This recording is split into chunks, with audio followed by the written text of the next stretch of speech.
اگر آپ کو میری یہ ویڈیو پسند آئے تو like comment and share subscribe کرنا مت بھولیے۔ السلام علیکم معزز ناظرین، جیسا کہ آپ لوگ جانتے ہیں ہم پڑھ رہے ہیں سیرت نبوی صلی اللہ علیہ وآلہ وسلم، لیکن شروع کرنے سے پہلے میری آپ سب سے گزارش ہے کہ ایک دفعہ نبی کریم صلی اللہ علیہ وآلہ وسلم پر درود شریف پڑھ دیں، اور اس کے بعد جہاں بھی نبی کریم صلی اللہ علیہ وآلہ وسلم کا نام مبارک آئے وہاں پر درود شریف ضرور پڑھیں، اور اگر آپ درود شریف نہیں پڑھ سکتے تو کم از کم صلی اللہ علیہ وآلہ وسلم ضرور کہیں۔ تو چلیں شروع کرتے ہیں۔ اس کا باب نمبر 99 ہے، جس کا نام ہے جب بت منہ کے بال گرنے لگے۔ آخر نبی رحمت صلی اللہ علیہ وآلہ وسلم نے ارشاد فرمایا، عباس ابو سفیان کو اپنے خیمے میں لے جاؤ اور صبح انہیں میرے پاس لے آنا۔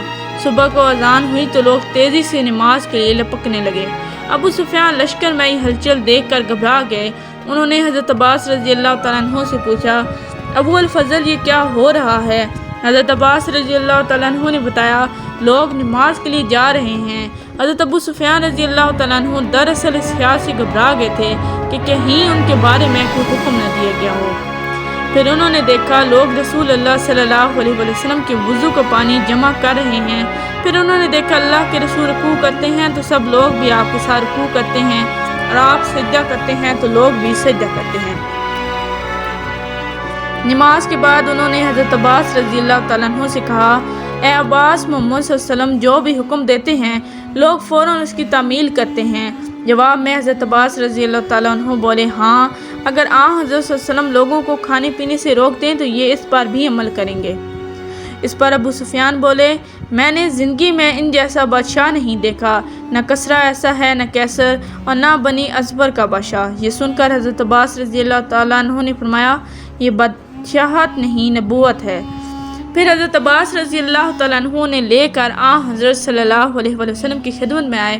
آپ صلی اللہ علیہ وسلم نے ابو سفیان کو دیکھ کر فرمایا، ابو سفیان، افسوس ہے، کیا ابھی وہ وقت نہیں آیا کہ تم لا الہ الا اللہ کی گواہی دو؟ ابو سفیان فوراً بولے، میں گواہی دیتا ہوں کہ اللہ کے سوا کوئی معبود نہیں اور آپ اللہ کے رسول ہیں۔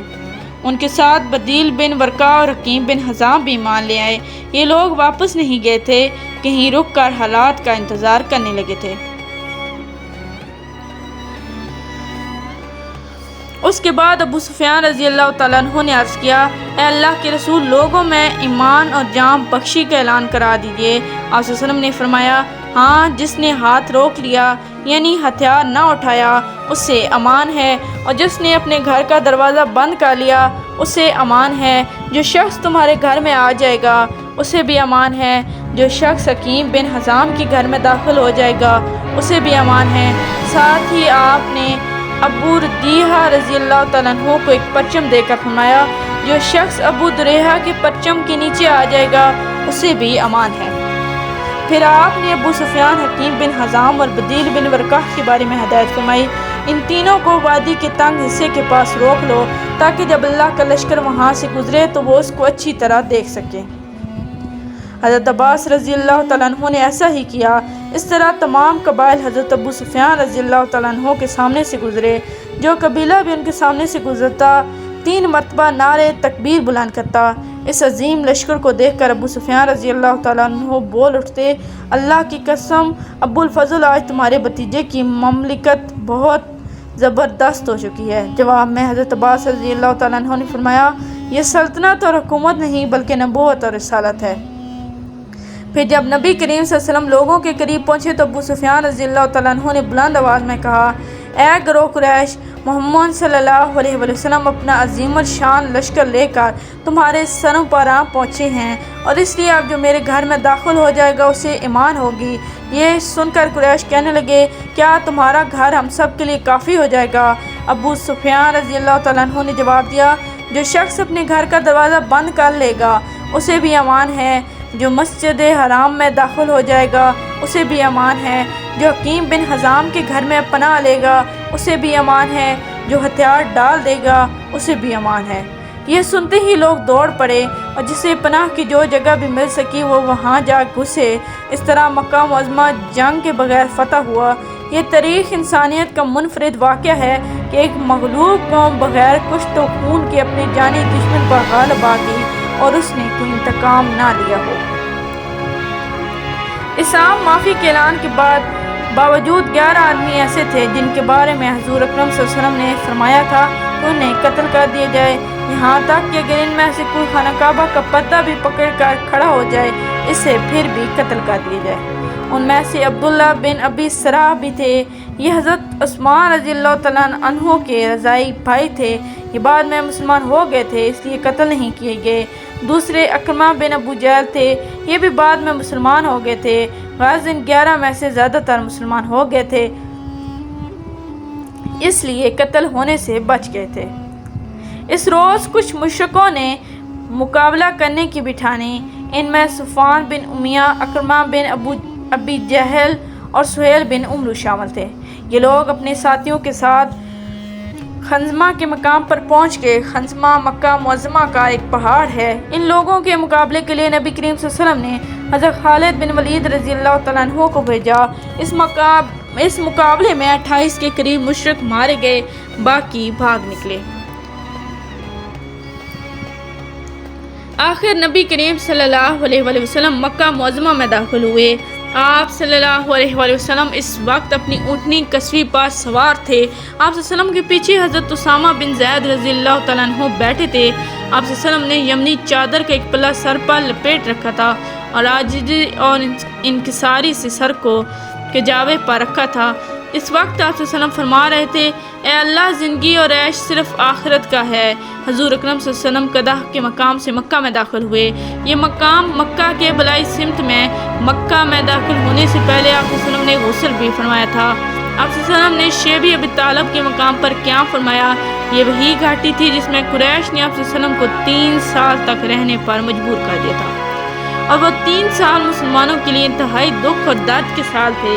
جب حضور اکرم صلی اللہ علیہ وسلم شہر میں داخل ہوئے تو مکہ کے مکانات پر نظر پڑی تو اللہ کی حمد و ثنا بیان کی۔ مکہ میں حضور اکرم صلی اللہ علیہ وسلم پیر کے دن داخل ہوئے۔ جب آپ صلی اللہ علیہ وآلہ وسلم نے مکہ سے ہجرت کی تھی وہ بھی پیر ہی کا دن تھا۔ آخر حضور اکرم صلی اللہ علیہ وسلم حرم میں داخل ہوئے۔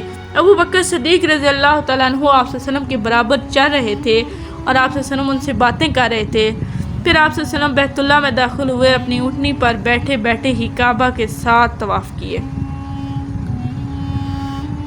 حضرت محمد بن مسلمہ رضی اللہ تعالیٰ عنہ آپ صلی اللہ علیہ وآلہ وسلم کی اونٹنی کی مہار پکڑے ہوئے تھے۔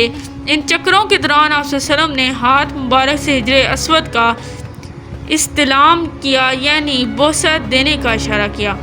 اس وقت کعبے میں 360 بت تھے، ہر قبیلے کا بت الگ تھا۔